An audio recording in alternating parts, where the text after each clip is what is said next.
Hey there, travel beauty chasers, and welcome back to Chasing Travel Beauty with Stephanie. So, it's been a minute, I think, since you've actually seen my actual face, though I have been committed to posting daily.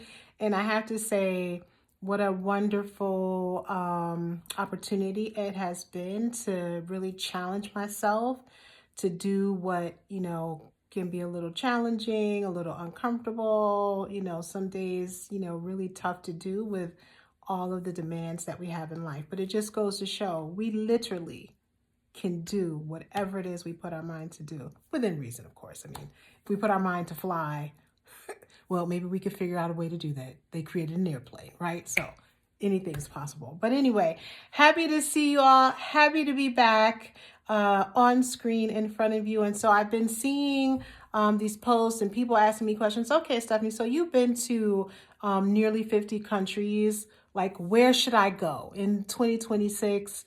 What would be your recommendations, especially as a solo traveler? So I'm going to share my 7 highly recommended places. So, not just things I've read about, but places I've actually been and experienced. I'm going to share my top 7 and really my 7, as we've been talking about this idea of awe, wonder, childlike joy, they will be highly rated in that. But as a solo traveler, there are other things that are really important to us, like safety. And so safety is also key. So there are some places that have tons of awe and wonder, but I couldn't recommend it as a place for a solo traveler. So let's get into it. Let's talk about what would I recommend. So first on my list is going to be Bermuda. So what's great about Bermuda is, I think, especially for a person who, let's say you want to try solo traveling, you haven't done it yet. So you're looking for, like, what's that easiest, most palatable place that I could go outside of the country that would kind of be like a piece of cake. And I think Bermuda is that place. So for those of you who live in the US and let's say you live on the East Coast, it's like a 2-hour flight. Short, easy, simple. Very easy to navigate, really small airport. So easy to get into and easy to get out of going to Bermuda. But what's so wonderful about it is, the most stunning beaches and landscape, beautiful people, just warm and generous in spirit. In fact, I've been to Bermuda twice. And the second time I went was just, about 2 or 3 months after my mom passed. I was in the throes of grief. And when I went to check in, I stayed at the St. Regis. And when I went to check in and I was sharing, she was like, well, what brings you here? And I had like cameras and stuff. She said, you're a content creator. And I was like, what is a content creator? That's what I thought like almost 3 years ago. It's so crazy that I'm doing this now, right? But anyway, I guess she was calling it forth out of me. But anyway, she said, and I told her why I was there, really about like, getting away and being able to process my grief. And she, could relate. She had also lost her mom and it had been years. And she said, but there are still days where it feels like, it was just yesterday. And so she was like, can I give you a hug? And that is just one example of the kindness and the generosity of the Bermudian people. But Bermuda has so much to offer. So take a look at this.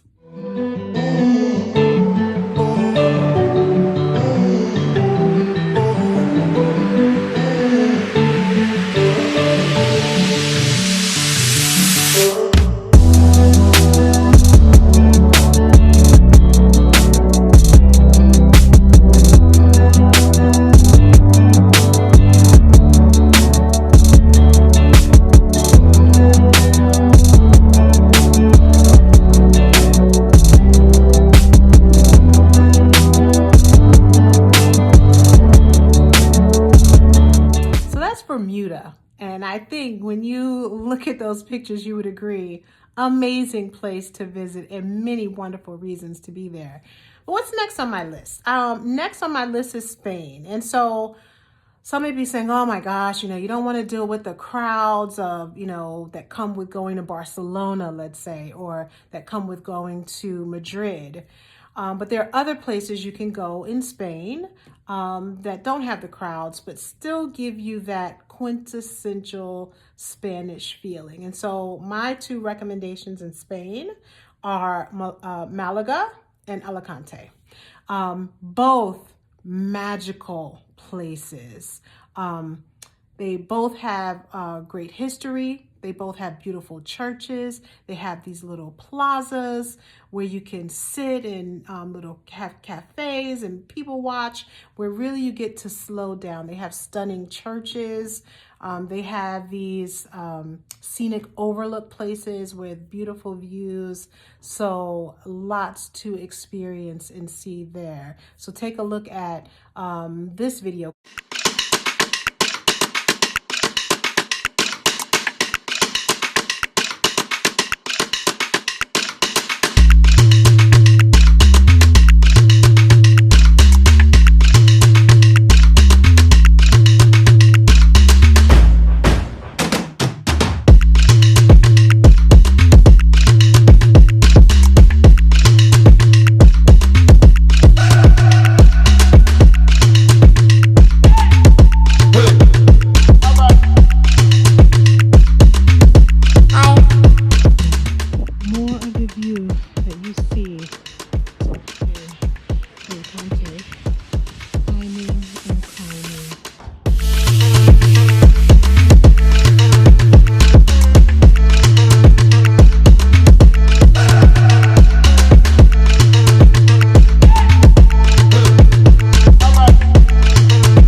Bermuda and Spain. So 1 and 2. Number three on our list is Italy.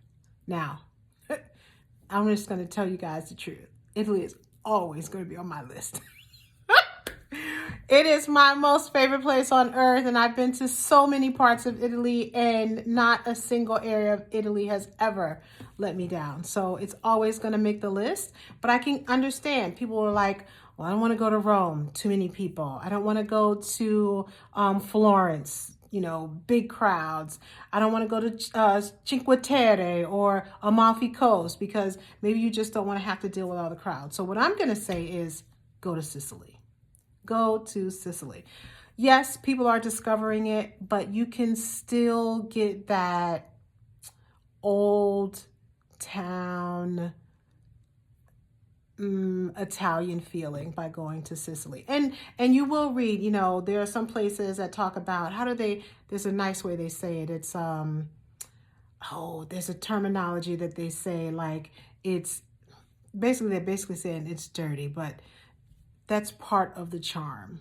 It's part of the charm. Go to Sicily. So you could either make Catania your home base, and then you would go have day trips or visits to places like Taormina. You would go to Isola Bella. You would go to Ragusa Ibla or Noto or Marica. All of those places, easy visits from Catania. Or you can make your home base Palermo, in which case you would want to go to Agrigento or Cefalù. And or you could even say, I'm going to make Syracuse my home base, and then be able to spend time in Ortigia, which is the old town of Syracuse. So regardless of which one of those spots you choose, you're going to get amazing history. You're going to get beautiful beaches and water. You're going to get the most amazing scenic views. You're going to get small villages. You're going to get locals who are not upset with having tourists in their area, who will be welcoming to you. You're going to get the most amazing food that you can ever eat. I've never had a bad meal in Italy. So absolutely amazing experiences that you will have if you go to Sicily. I've been there twice, so 2 Decembers in a row, and like that won't be my last time. I will absolutely go back to Sicily again and again. All of the ancient ruins that you will some that are built up for tourists and some that you actually stumble upon, like, because again, it is so old, so historic. They're always unearthing something somewhere, even on the island of Sicily. So that would be my third recommendation. Actually, that's 4. So what did I say? Bermuda, Spain, Italy. That's 3. All right.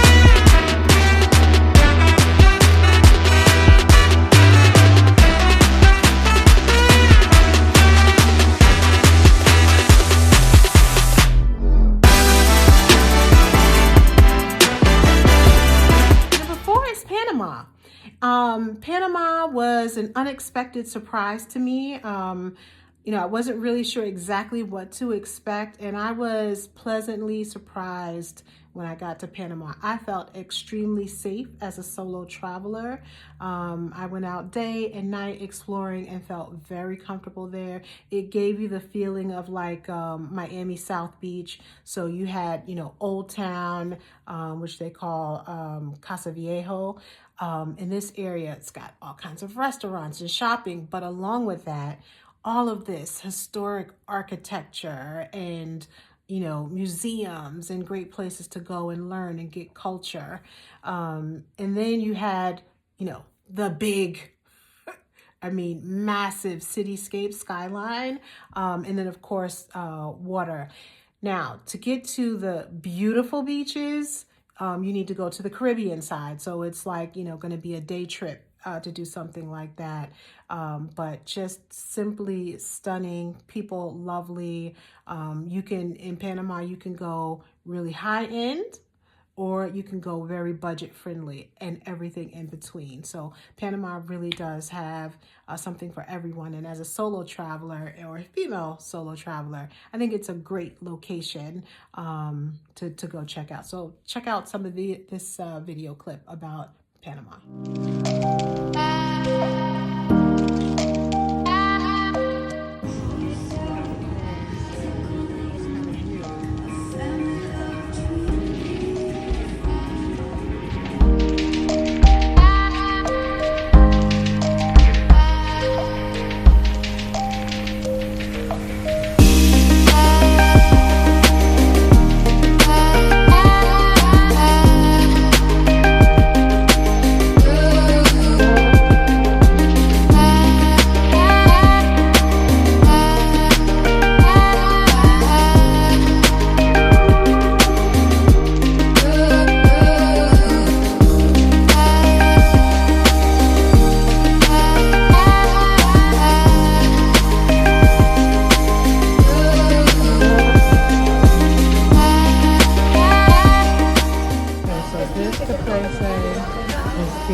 On my list as a country is the U.S. Everything beautiful. We don't have to leave the U.S. to see amazing beauty. And I think for those of you who may be watching who are outside of the U.S., come visit us. Come visit us in the U.S. One of the places I want to recommend is Arizona. So, lots of people go to Scottsdale, it's the place with the spas and the resorts. But what I want to recommend is going to Sedona and to Page. This is that opportunity to connect with nature, to truly experience that awe, that wonder, and that childlike joy. affordable, great food, great experiences all the way around in Arizona.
On my list, I would say I wouldn't call them like true solo friendly locations. Now, I went solo in that like I didn't know anyone who would be on the tours when I took them. But I wouldn't, these aren't the kind of places I would, book a flight and go to. Now, others may say that they would, but from my experience, I wouldn't feel comfortable doing that. So my recommendation is, book a group tour to do these next two locations, or put together, a group of your friends and family, and you guys go together. And so the next on my list is Turkey. This is one of those, like, you must put it on your travel to-do list.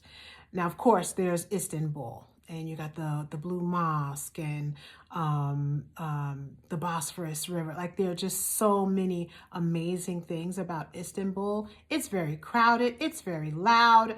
There's lots of color and diversity of people, and lots of people visiting there, which is, one of the reasons I would say probably as a female solo traveler, you could feel a little bit overwhelmed in that spot. But then if you get outside of the major city, breathtaking. So you want to go to places like Antalya, which is like the Turkish Riviera. So this is like seaside area, amazing shopping. If you go to the malls there, basically no one speaks English because it's not like meant for the tourists to be going to the mall. But of course I went to the mall.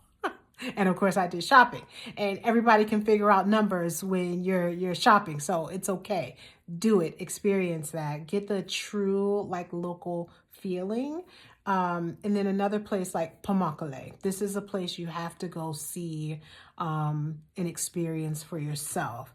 You need to go to, of course, Cappadocia. The hot air balloons, we talked about that before. You have to experience that. And then we also went to like Izmir, and this was the gentleman who was our tour guide. It was where he was from. And so it really gives you that true local vibe and experience. Highly recommend putting that on your travel to-do list for 2026. But again, do a tour. So I did it with Gate 1. They did it very well. So I can highly recommend Gate 1 going to Turkey. And it was like I want to say either a 14 or 15 day tour. And literally we went everywhere. Now, not everywhere like Ankara. Like, we didn't have to go to Ankara. Like, that's the capital. I didn't necessarily feel any real connection there, but it was good to learn like that's their capital. And so there's always something to be gained. But the other places that I mentioned truly stood out and were really special. But Gate 1 does a really nice job with that tour. And then the next one, like, has to be on your travel to-do list. Absolutely has to be on your travel to-do list. But first, take a look at this from Turkey.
Okay, so we talked about 6. We talked about Bermuda, easy first trip. We talked about Spain, some different places to go that aren't as, packed with people. We talked about Italy because why not?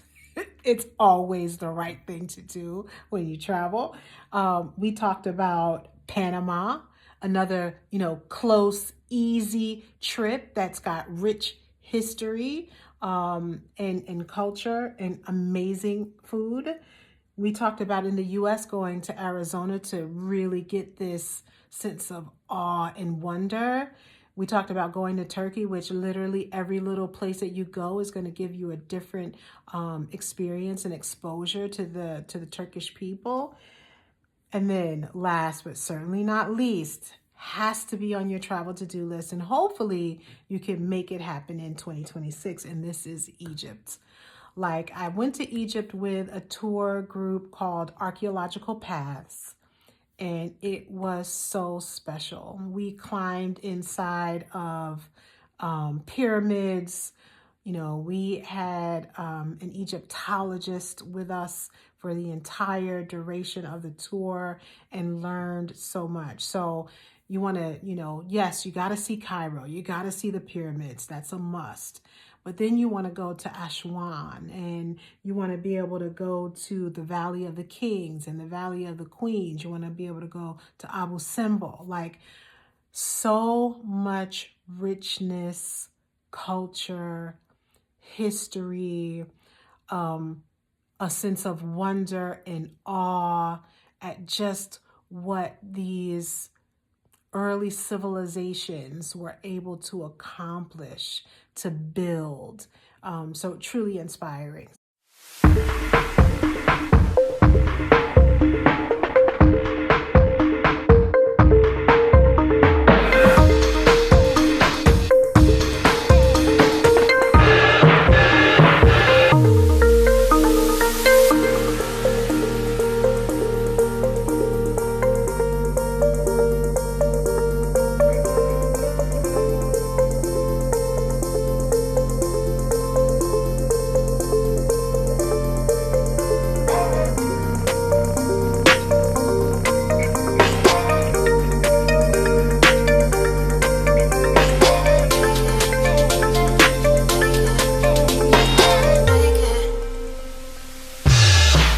That's my list. That's my top 7.